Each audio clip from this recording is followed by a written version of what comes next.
medicine can't tire me. Let me just put it like that. Medicine can't tire me because I was not doing it. We're not in school, you know. I started thinking of how to transfer because I was very tired of this school. The nonsense that they have showed me from 200, 300 level, I could not take it anymore. I even wanted to see, at this point, I was even thinking of going to the north. If there was a school in the north, I don't care if it's inside Sambisa Forest.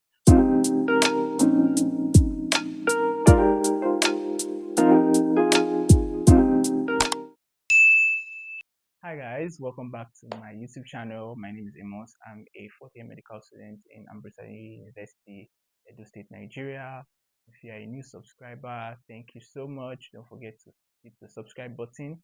So on today's video, I'll be talking about the dark times I experienced in medical school and how I went through it and how it shaped me and changed me. And of course, I'm still a medical student, so I'm still evolving, and there are other things that I'm yet to experience. Medical school is tough, and there are a lot of scary moments. And for me, one of the experiences that I will never forget was in my 200 level. I had just finished my first year in medical school, easy. It was really easy. But my second year was where it began, most of my challenges began. And that was where we had to now be doing the medicine proper. And then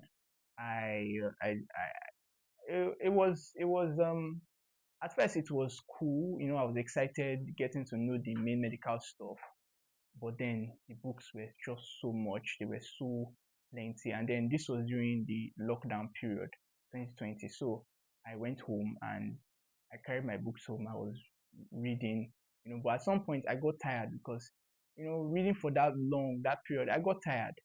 And then after the lockdown, we now resumed, and then we wrote our test, and then and some of them went well, but then some of them didn't go so well. At least one of them, MBC. And then at first, I'd already prepared myself that okay, MBC, I was going to um, resit the exam. Okay, not knowing that this school had other plans, honestly. So I wrote the exam. That was Pre-MB in 200 level. Wrote Pre-MB in 200 level. Very dark exam. Very dark exam. The shege I saw in that Pre-MB period. Oh no, the wickedness and the shege I saw during that exam. Imagine 2 weeks to the exam, lecturers were bringing a particular lecturer, I will not mention his name, brought out heavy materials 2 weeks prior. I mean, is it a week prior to the exam? Who does that? And only for we to like write the exam and notice that they were not necessary. Like, who does that? Anyways, now I wrote the exam, my Pre-MB, and we released the result. Mind you, they released the results late at night, around 9 p.m. Guys, they released the result around 9 p.m. Me, I didn't even know. It was a senior colleague. Who do they think they are? I've given the best years of my life to this place, and they think they can just fire me like that? Check. I was like, okay, that they release it online. That's through your KOFA. There's something called KOFA. So that's where you see your result. I checked. My mind was already beating fast. And when I checked, I discovered that I passed the exam. Glory be to God, right? But you know the funny thing, or do you know the shocker? There was no option for receipt. It was either you pass or you withdraw. Straight up.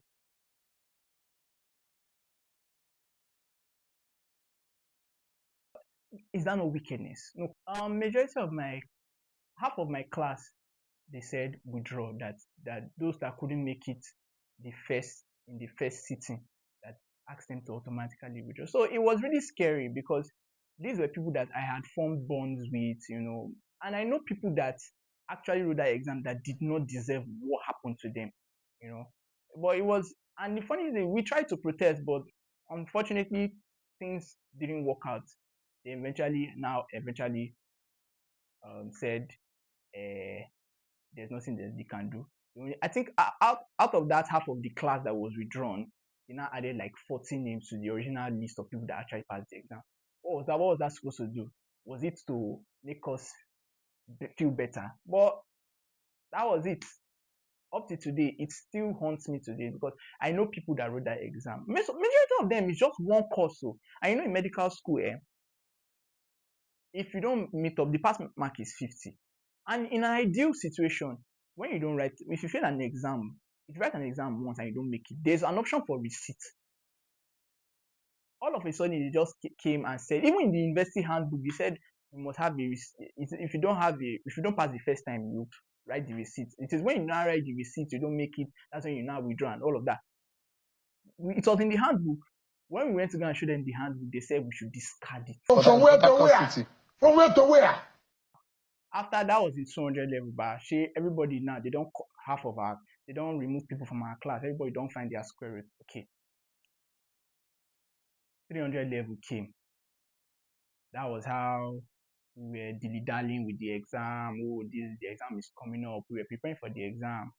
Then during the course of the exam, they now told us that MDCN, that's Medical and Dental Council of Nigeria, does not recognize us as medical students, that we should go and do because of the school's at that time the school was facing accreditation issues and all of that.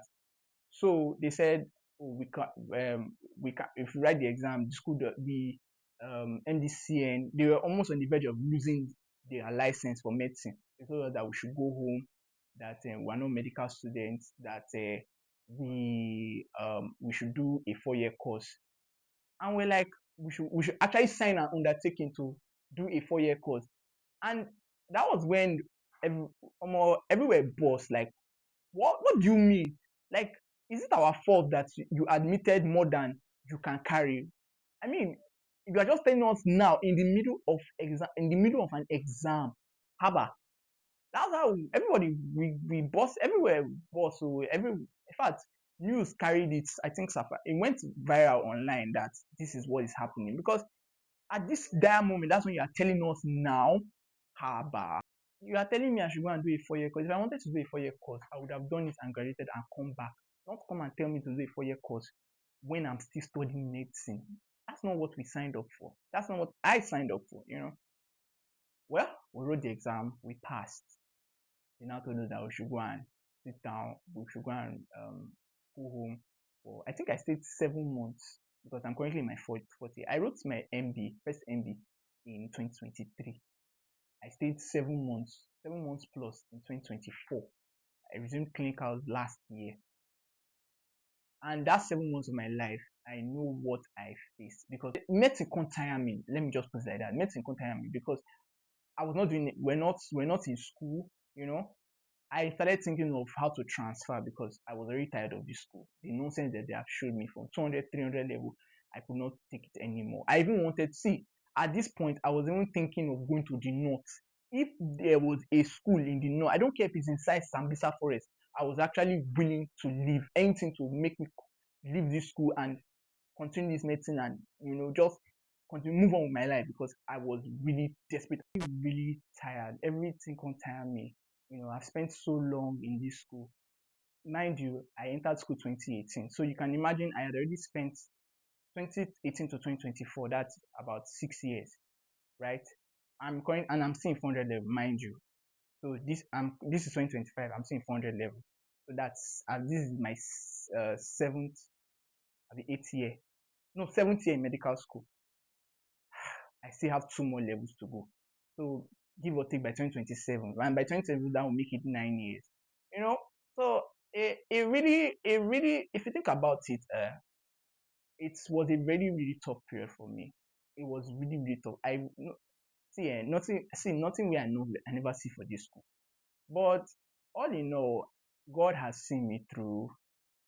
He knows why he put me through all that, because all the emotions that I have faced, all the depression, I faced anxiety.